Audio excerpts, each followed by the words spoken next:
Hello बच्चों, let's see this question. And here this question say, by the end of 20th century, the international reputation of USSR as a socialist country had declined. Explain the statement. यहाँ पे question में आपको statement दी हुई है और बोला है कि 20th सेंचुरी के एंड तक, यहाँ पे 20th सेंचुरी का मतलब क्या है बच्चे? देखो, जब भी हम सेंचुरी की बात करते हैं तो एक बैकवर्ड चलते हैं. अब जैसे मान लीजिए उसने मेरे को बोला है 19th सेंचुरी, तो मैं एक बैकवर्ड जाके क्या करूँगी, 1800 से लेके जो भी 1899 का टाइम पीरियड होगा वो 19th सेंचुरी में आएगा. यहाँ पे हमें बोला है 20th सेंचुरी, तो 20th सेंचुरी में क्या हो जाएगा, 20th सेंचुरी में आपका 1900 से लेकर 1999 तक का आएगा. और उसने बोला है कि एंड ऑफ 19th सेंचुरी, तो इट्स मीन हमसे बात की जा रही है 1990 के बाद की, एकदम एंड में.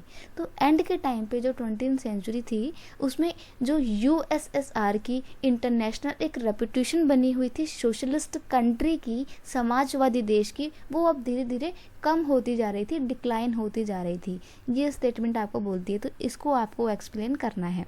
तो यहाँ पे हम डिक्लाइन ऑफ यूएसएसआर की बात करेंगे. क्वेश्चन का की कॉन्सेप्ट है decline of USSR and the socialist ideology. क्या था देखिए, by the end of 20th century frustration with the bad economic combined with repressive policy like the collectivization, lack of freedom to its citizen led to the decline of the USSR as a socialist country. असल में क्या होता है, 20th century के and में आते आते ये जो रशिया का पूरा एक ग्रुप था यूएसएसआर, जिसमें 13 कंट्रीज शामिल थे, उन 13 देशों का जो कंडीशन थी, जो इकोनॉमिक कंडीशन थी, वो बहुत ख़राब हो गई थी. और उन्हें लग रहा था कि हमारी इस इकोनॉमिक कंडीशन की बर्बादी के पीछे कारण यही सोशलिस्ट आइडियोलॉजी है और वो रिप्रेसिव पॉलिसी जैसे कि collectivization and lack of the freedom to its citizen.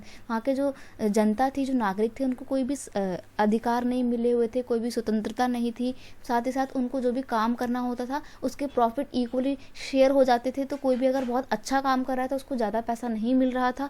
तो इन सब चीज़ों की वजह से वहाँ की इकोनॉमी डाउन होती जा रही थी. और क्योंकि वहाँ की इकोनॉमी डाउन हो रही थी तो लोगों के मन में सोशलिस्ट आइडियोलॉजी के प्रति जो एक पहले सम्मान की भावना थी वो कम होती जा रही थी. यही रीज़न है कि जो यूएसएसआर था 20th सेंचुरी के एंड में एक सोशलिस्ट कंट्री के तौर पे उसका जो एक रेपुटेशन था वो डिक्लाइन होता चला गया. I hope you understand it well. Best of luck.